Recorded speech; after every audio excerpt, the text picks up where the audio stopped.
Welcome to the शिक्षा capital. हम बात कर रहे हैं हिंदी साहित्य का सरल इतिहास। इसके लेखक हैं, आलोचक हैं डॉक्टर सुना त्रिपाठी जी। हिंदी साहित्य के विद्यार्थियों के लिए बहुत ही महत्वपूर्ण ग्रंथ है। चाहे आप हिंदी संबंधित किसी भी परीक्षा में बैठने वाले हों, जिसमें भी हिंदी साहित्य का इतिहास पूछा जाता है। इस चैनल पे अगर आप नए हैं तो इस चैनल को सब्सक्राइब करिए ताकि जो नई वीडियो है वो आप तक पहुँच सके। हम बात कर चुके हैं इससे पहले नाथ कवियों के विषय में, सिद्ध कवियों के विषय में जो बातें इन्होंने कही हैं। उससे पहले आदिकाल की जो सामाजिक स्थिति थी उस पर बातचीत हो चुकी है। उससे भी पहले विषय प्रवेश में जो बातें आचार्य विश्वनाथ त्रिपाठी जी बताते हैं उस पर बातचीत हो चुकी है। तो आज हम क्रमशः जैन मतावलंबी कवि जो अगला नाथों के बाद उन्होंने लिखा है, जैन मतावलंबी कवियों के विषय में आदिकाल से संबंधित, उस पर बातचीत करेंगे। परीक्षा के लिहाज से इसलिए भी महत्वपूर्ण है ग्रंथ आपके लिए क्योंकि इसमें तथ्यों का बहुत ही अच्छा समावेश है और एक इतिहासकार की दृष्टि भी है, तो इसलिए भी आपके लिए महत्वपूर्ण है। जैन मतावलंबी कवियों के विषय में लिखते हैं कि जैन मत के प्रभाव में अधिकांश काव्य गुजरात, राजस्थान और दक्षिण में रचा गया। यानी कि जैन मत से जो प्रभावित रचनाएं हैं उनका जो अधिकांश काव्य है, जो साहित्य है, उसका जो क्षेत्र है वो गुजरात, राजस्थान भारत का क्षेत्र है और ये प्रायः प्रामाणिक रूप में उपलब्ध भी है। तो ये आपको ध्यान रखना है। परीक्षा में आपके प्रश्न यहाँ से बन सकता है कि जैन मत से जो है, जैन मत की जो रचनाएं हैं उनके क्षेत्र कौन कौन से हैं, तो वो गुजरात, राजस्थान और दक्षिण भारत का क्षेत्र है। तो आपको ये ध्यान रखना है। परीक्षा में प्रश्न आपके एमसीक्यू वगैरह भी यहाँ से बनते हैं। जैन मतावलंबी जो रचनाएं हैं वो दो प्रकार की हैं। दो प्रकार की रचनाएं हमको मिलती हैं, आचार्य विश्वनाथ त्रिपाठी जी बताते हैं।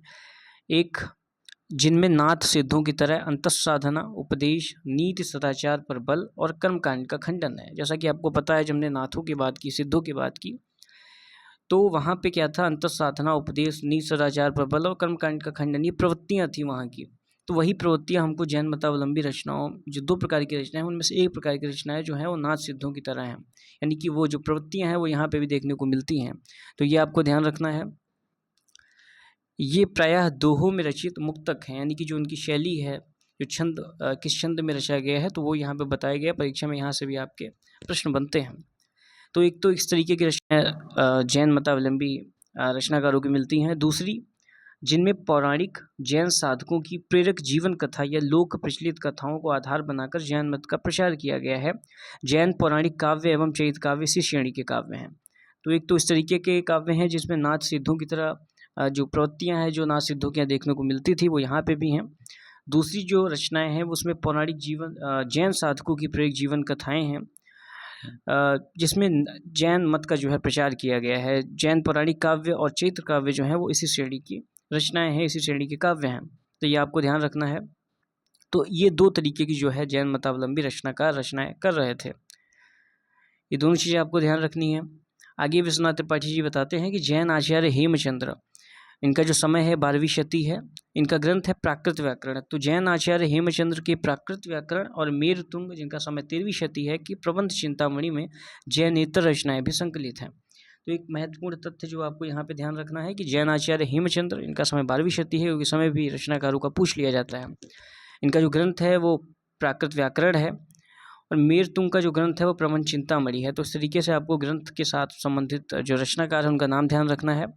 इनके ग्रंथों में जो है जैनेतर रचनाएं हमें मिलती हैं। तो ये एक महत्वपूर्ण तथ्य जो है, आपको 4-5 प्रश्न यहाँ से आपके बन सकते हैं कि संबंधित ग्रंथ किसका है, उनका समय क्या है।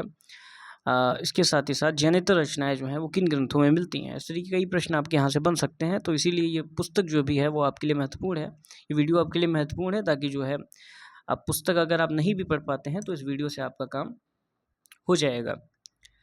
आगे कहते हैं कि सदाचार, उपदेश, रहस्य साधना वाली मुक्तक रचनाएं सिद्धों की रचनाओं से बहुत मिलती हैं। जैसे कि ऊपर जिक्र हो चुका है कि इस तरीके की जो रचनाएं थी और नाथों सिद्धों के यहाँ जो प्रवृत्तियाँ थी वो यहाँ पे देखने को मिलती हैं। तो सदाचार, उपदेश, रहस्य साधना वाली मुक्तक रचनाएं सिद्धों की रचनाओं से बहुत मिलती हैं। इनमें भी सहज पर बल दिया गया है। यानी कि जिस तरीके से आप देखते हैं कि सिद्धों के यहाँ जो प्रथम कवि हैं सरपा है, जिनका समय 8वीं शती है। राहुल संकृत हिंदी का पहला कवि जो मानते हैं वो सरपा को मानते हैं और सहज ज्ञान का प्रवर्तक भी जो है वो सरपा को माना जाता है। तो यहाँ भी देखिए आप, इनमें भी सहज पर बल दिया गया है। जोइंदू, जिनका समय 10वीं शताब्दी है, और राम सिंह जिनका समय लगभग 12वीं शताब्दी है, ये जो रचनाकार हैं, इनके जैसे कुछ और रचनाकार हैं जो इस कोटि के जो है प्रमुख जैन कवि हैं। यानी कि जिनके यहाँ जो है ये प्रवृत्तियाँ देखने को हमें मिलती हैं। इस समय आपको ध्यान रखना है संबंधित रचनाकार से जो संबंधित है। आगे है कि पौराणिक काव्य धारा में अपभ्रंश के प्रथम महान कवि स्वयंभू आते हैं, जिन्होंने राम कथा को आधार बनाकर पौम चरियु की रचना की। जैसा कि आपको पता है जो राम कथा है उसका एक अनवरत रूप हमें देखने को मिलता है। अपभ्रंश में भी जो है स्वयंभू ने राम कथा, श्री राम कथा लिखी अपने अनुसार। किस तरीके से लिखी है आपको कुछ जो श्री रामचरितमानस है जो कि जिसके लेखक तुलसीदास जी हैं उससे भिन्न है, उसकी जो कुछ शैली कुछ कहानी है वो उससे भिन्न है। तो यहाँ पे बताते हैं कि पौराणिक काव्यधारा में अपभ्रंश के महान कवि स्वयंभू आते हैं, जिन्होंने श्री राम कथा को आधार बनाकर पौम चरियु की रचना की। स्वयंभू 8वीं शती के कवि हैं। तो यहाँ से प्रश्न आपके बन सकते हैं कि स्वयंभू की रचना कौन सी है, स्वयंभू का समय क्या है। तो 8वीं शती के कवि हैं। पौम चरियु जयसी के पद्मावत और तुलसीदास की श्री रामचरितमानस की ही तरह कड़वकबद्ध है। यहाँ पे शैली दी गई है तो क्योंकि परीक्षा में आपके प्रश्न यहाँ से बनता है। जयसी से आप परिचित हैं, मलिक मोहम्मद जयसी, जिनका ग्रंथ है पद्मावत, और श्री तुलसीदास जिससे आप परिचित हैं, जो मध्यकालीन रचनाकार हैं, जिनके जो है 12 प्रामाणिक ग्रंथ मिलते हैं। आपको पता है परीक्षा के लिहाज से ये भी जानना आपके लिए महत्वपूर्ण है। इनके जो है 12 प्रामाणिक ग्रंथ हैं, जिसमें से जो 6 ग्रंथ हैं वो अवधी भाषा अवधी बोली के हैं और 6 जो हैं वो ब्रज बोली के हैं। तो ये आपको ध्यान रखना है। श्री रामचरितमानस जो है ये अवधी भाषा का ग्रंथ है, आप इनसे परिचित हैं। तो की ही तरह कड़वकबद्ध शैली में है, तो ये आपको ध्यान रखना है। महत्वपूर्ण तथ्य यहाँ पे सामने आता है। आगे है कि अपभ्रंश के अन्य प्रसिद्ध कवि पुष्पदंत 10वीं शती ने महापुराण की रचना की। तो पुष्पदंत का जो समय है 10वीं शती है, और ये अपभ्रंश के दूसरे या कहें कि एक और रचनाकार हैं जिनका ग्रंथ है महापुराण। बहुत ही महत्वपूर्ण ग्रंथ है, परीक्षाओं में कई बार आता है। इसके अतिरिक्त जैन अपभ्रंश कवियों ने भारी संख्या में चैत काव्य लिखे। इनमें पुष्पदंत का नागकुमार चरित, जो चैत काव्य लिखे गए इसके अतिरिक्त जैन अपभ्रंश कवियों ने लिखे, तो उसमें पुष्पदंत का नागकुमार चरित और जसहर चरियु जो है मुख्य हैं। ये आपको ध्यान रखने हैं। इसके साथ ही ये दोनों परीक्षाओं में आपके पूछे जाते हैं, पुष्पदंत का नागकुमार चरित और जसहर चरियु। इसके साथ ही साथ कनकामर मुनि का जो है इनका समय 11वीं शती है का करकंड चरित जो है अधिक प्रसिद्ध है। तो ये परीक्षा में कई बार प्रश्न आपका यहाँ पे बनता है, तो आपको ध्यान रखना है कि पुष्पदंत का नागकुमार चरित, जसहर चरियु तथा कनकामर मुनि का समय 11वीं शती है का करकंडी चरित अधिक प्रसिद्ध है। तो ये जो ग्रंथ है संबंधित ग्रंथ है और संबंधित जो रचनाकार है उसको आपको ध्यान रखना है। आगे है भविष्यदत्त कथा नामक प्रसिद्ध अपभ्रंश कथा काव्य धनपाल की ऐसी रचना है, धनपाल की रचना है। पहली बात तो ये आपको ध्यान रखनी है कि भविष्यदत्त का कथा जो है ये इसके जो रचनाकार है कौन है, धनपाल है। इनका समय 10वीं शती है। इसमें इन्होंने लोक प्रचलित कथा को भी सरल बनाए रखा गया है इस ग्रंथ के अंदर, और जैन मत में दीक्षित होने की प्रेरणा दी गई है। यानी कि जैन मत को धारण करने के लिए यानी कि जैन मत की तरफ अग्रसर करने के लिए लोगों को प्रेरणा दी गई है इस ग्रंथ के अंदर, जिसके रचनाकार धनपाल हैं। इनका समय 10वीं शती है। आगे बढ़ते हैं। इस काल में लिखा गया जो वैष्णव साहित्य है, आपको पता है जब हमने आदिकाल की सामाजिक स्थितियों के विषय में बात की थी तो हमने देखा था कि किस तरीके से जो है वैष्णव मत का जो वैष्णव मतावलंबी जो रचनाएं हैं, यानी कि वैष्णव धर्म की जो रचनाएं हैं वो किस तरीके से हमको कम मिलती हैं। लेकिन जैसा कि यहाँ पे जिक्र है कि इस काल में लिखा गया वैष्णव साहित्य बहुत ही कम मात्रा में उपलब्ध है, लेकिन लक्ष्मीधर द्वारा 14वीं शताब्दी में संकलित प्राकृत पेंगलम के अनेक छंदों में भगवान विष्णु के विभिन्न अवतारों से संबंधित पंक्तियाँ मिलती हैं। तो यहाँ से आपके प्रश्न परीक्षा में बन सकते हैं। तो आपको ध्यान रखना है कि लक्ष्मीधर जो जिनका समय 14वीं शताब्दी यहाँ पे दिया गया है, इनके द्वारा लक्ष्मीधर के द्वारा 14वीं शताब्दी में संकलित प्राकृत पेंगलम जो कि ग्रंथ है, इस ग्रंथ को आपको ध्यान रखना है। इसके रचनाकार लक्ष्मीधर हैं। में अनेक छंदों में जो है भगवान विष्णु के विभिन्न अवतारों से संबंधित पंक्तियाँ मिलती हैं। तो ये आपको ध्यान रखना है। इसी प्रकार हेमचंद्र, इनका समय 12वीं शती है। इनका ग्रंथ प्राकृत व्याकरण, इसका जिक्र हो चुका है। में संकलित अपभ्रंश दोहों में भी भगवान श्री कृष्ण, श्री राधा, दशमुख आदि की चर्चा आती है। तो प्रश्न आपका यहाँ से बन सकता है कि किसके छंदों में, किस ग्रंथ के छंदों में अथवा किस रचनाकार के ग्रंथ के छंदों में जो है भगवान विष्णु के अवतार से संबंधित पंक्तियाँ मिलती हैं। इसके साथ ही साथ किस रचनाकार के ग्रंथ से जो है भगवान कृष्ण, श्री राधा और दशमुख आदि की चर्चा उनके ग्रंथ में मिलती है। इस तरीके से प्रश्न आपके परीक्षा में बनते हैं। आगे है कि इससे अनुमान किया जा सकता है कि इस काल के साहित्य में भगवान विष्णु के विभिन्न अवतारों को लेकर प्रचुर मात्रा में रचनाएं हुई थी। लेकिन यहाँ पे एक बात जो है मतलब दुर्भाग्य की है कि जो अब उपलब्ध नहीं है, यानी कि ग्रंथ जो है वो उपलब्ध नहीं है। लेकिन कुछ कुछ जो जैसा कि मैंने बताया कि हेमचंद्र का प्राकृत व्याकरण है, या फिर धनपाल का ये लक्ष्मीधर का जो है जो ग्रंथ है प्राकृत पेंगलम, इनके अंदर जो है कुछ ऐसे उदाहरण मिलते हैं जिससे हमको पता चलता है कि वैष्णव साहित्य भी सृजन हो रहा था, वैष्णव साहित्य का भी सृजन हो रहा था। तो ये कुछ मूलभूत बातें जो आपको ध्यान रखनी है। जैसा कि आपको पता है आदिकाल के बाद भक्तिकाल आता है, और भक्तिकाल में एक बड़ी मात्रा में जो है साहित्य सृजन होता है भक्ति से संबंधित, वैष्णव धर्म से संबंधित, ये आपको ध्यान रखना है। तो जैसा कि आपको पता है जब कोई भी रचनाएं शुरू होती हैं तो अचानक नहीं शुरू होती, उससे भी पहले जैसे कि आप देखते हैं कि जो भक्ति काल में आप देखेंगे तो भक्ति विषयक रचनाएं हो रही हैं, लेकिन नीति परक भी हो रही हैं। वही चीज़ हमको रीति काल में देखते हैं कि रीति काल में भी जो है नीति परक रचनाएं हमको मिलती हैं। तो कहीं ना कहीं उसका बीजांकुरण जो होता है वो किसी पहले ही काल में हो जाता है, जैसे कि आपको पता है।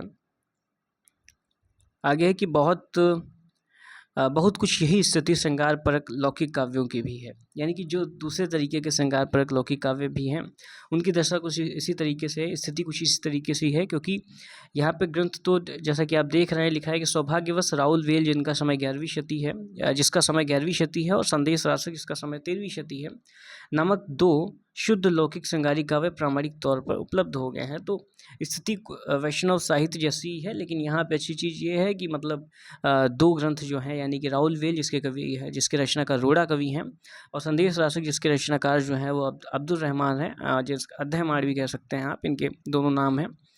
ये 2 शुद्ध जो है लौकिक श्रृंगारी काव्य ग्रंथ माने गए हैं, जो कि प्रामाणिक तौर पर मिल भी गए हैं। संदेश रासक जो ग्रंथ है उसका जो संपादन किया वो आचार्य आचार्य हजारी प्रसाद द्विवेदी और उनके जो शिष्य रहे जिनकी ये पुस्तक है, यानी कि डॉक्टर विश्वनाथ त्रिपाठी जी, इन दोनों ने मिलकर जो है इस पुस्तक का संपादन किया, यानी कि संदेश रासक का संपादन किया। तो परीक्षा में ये भी प्रश्न आपका बन सकता है कि संदेश रासक का जो संपादन किसने किया, जिसके रचनाकार अध्ययमाण हैं अथवा अब्दुल रहमान हैं। तो संदेश जिसके जो संपादक हैं आपको ध्यान रखने हैं आचार्य हजारी प्रसाद द्विवेदी और डॉक्टर विश्वनाथ त्रिपाठी जी। आगे है कि संदेश रासक का महत्व तो इससे भी आंका जाना चाहिए कि वह किसी भारतीय भाषा में रचित इस्लाम को मानने वाले कवि की रचना है। यानी कि एक महत्वपूर्ण प्रश्न आपका यहाँ से बन सकता है कि एक तो ये हो गया कि संदेश रासक का समय क्या है, इसके रचनाकार कौन है। एक प्रश्न आपका ये बन सकता है कि इस्लाम ऐसा कौन सा ग्रंथ है जो किसी भारतीय भाषा में रचित ग्रंथ है जो कि पहली बार किसी इस्लाम को मानने वाले के द्वारा लिखा गया। तो प्रश्न आपके इस तरीके से बन जाते हैं परीक्षा में। यानी कि जो अब्दुल रहमान थे वो पहले ऐसे रचनाकार हैं, इस्लाम को मानने वाले हैं, जिन्होंने किसी भारतीय भाषा में जो है रचना की है। तो ये महत्वपूर्ण बात जो डॉक्टर विश्वनाथ त्रिपाठी जी हमें बताते हैं। संदेश रासक 3 प्रक्रमों में विभाजित 223 छंदों का संदेश काव्य है, या कहे दूत काव्य है। संदेश रासक जिसका रचनाकार मैंने बताया अब्दुल रहमान है। ये 3 प्रक्रमों में जो है विभाजित है। तो आपका परीक्षा में प्रश्न एक ये बन सकता है कितने प्रक्रमों में विभाजित है, इसके साथ ही साथ कितने छंदों का है, कितने छंदों में लिखित है। तो 223 छंदों में लिखित है, संदेश काव्य है अथवा कहे दूत काव्य है। राहुल वेल का रचयिता रोड़ा नामक कवि है, जैसा कि मैंने बताया, जिसने किसी राजा के अंतःपुर में रहने वाली विभिन्न प्रदेशों की रानियों का जिक्र किया है, वर्णन किया है। तो ये तथ्य आपको ध्यान रखना है, रोड़ा कवि और राहुल वेल से संबंधित।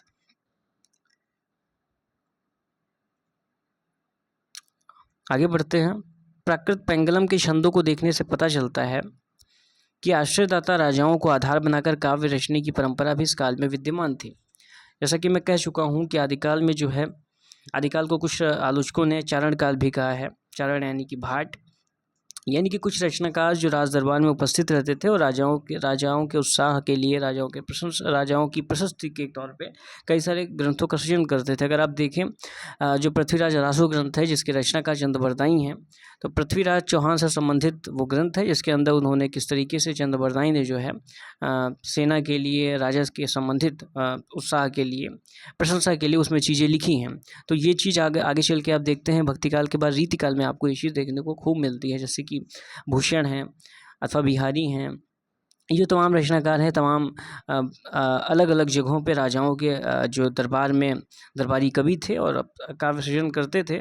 समय समय पे जो है समाज के उत्थान के लिए और राज्य के विकास के लिए चेताने का भी काम करते थे राजा को। तो ये आपको ध्यान रखना है, जिनकी एक महती भूमिका रही है इन रचनाकारों की। तो यहाँ पे दिया गया है कि आश्रयदाता राजाओं को आधार बनाकर काव्य रचने की जो परंपरा है वो इस काल में विद्यमान थी। इससे हमें पता चलता है, प्राकृत पेंगलम के कुछ छंदों को देख के पता चलता है। आगे कि प्राकृत पेंगलम में विद्याधर द्वारा रचित किसी राजा संभवतः जयचंद की एवं अनुमानतः सारंगधर द्वारा रचित हमीर की प्रशंसा में लिखे पद्य मिलते हैं। तो ये आपको तथ्य आपको ध्यान रखने हैं, परीक्षा में आपके यहाँ से प्रश्न जो है बनते हैं। आगे कि हेमचंद्र के प्राकृत व्याकरण में अपभ्रंश की जो दोहे संकलित हैं उनसे एक तो बात स्पष्ट हो जाती है कि दोहा उस समय का लोकप्रिय छंद था। तो यहाँ से प्रश्न आपका जो है बन सकता है कि हेमचंद्र का ग्रंथ कौन सा है, प्राकृत व्याकरण है। कौन सा छंद जो है उस समय लोकप्रिय था, तो दोहा छंद जो है उस समय लोकप्रिय था। आपका प्रश्न बनेगा, उसमें कई सारे छंद दे दिए जाएंगे, चौपाई दे दिया जाएगा, सवैया दे दिया जाएगा, रोला दे दिया जाएगा। तो उसमें आपको बताना है कि कौन सा लोकप्रिय छंद था।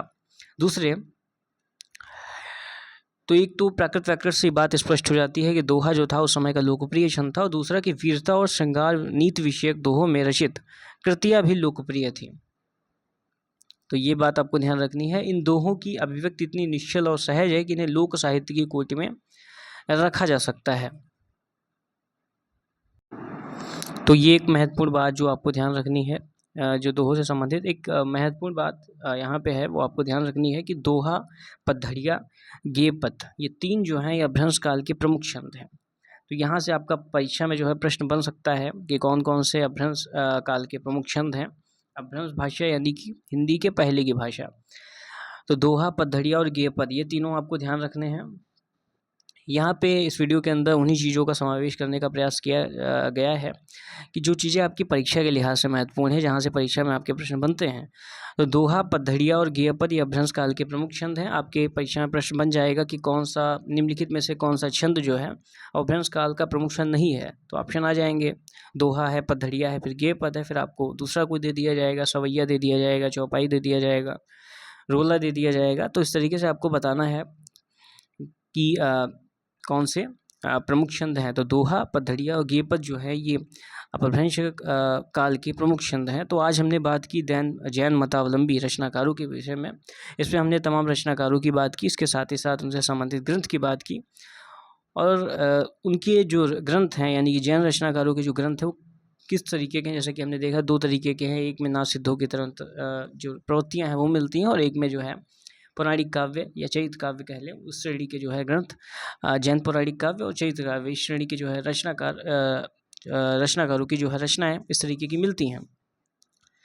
तो इन चीज़ों पे, तमाम चीज़ों पे हमने बात करी। जैसा कि आपको पता है, इससे पहले हमने जो विषय डॉक्टर विश्वनाथ त्रिपाठी जी की पुस्तक में है, यानी कि नाथों से संबंधित, सिद्धों से संबंधित जो बातें उन्होंने करी हैं, इसके साथ ही साथ सामाजिक स्थिति के विषय में आदिकाल से संबंधित जो बात की है, उससे पहले विषय प्रवेश में जो महत्वपूर्ण चीज़ें उन्होंने हमें बताई हैं उन पर हमने बातचीत कर ली है। तो उनसे संबंधित जो वीडियोज़ हैं वो आपको इस वीडियो की डिस्क्रिप्शन में मिल जाएंगी। इस चैनल पर अगर आप नए हैं तो इस चैनल को सब्सक्राइब करिए। फिर मिलते हैं, तब तक के लिए जय हिंद।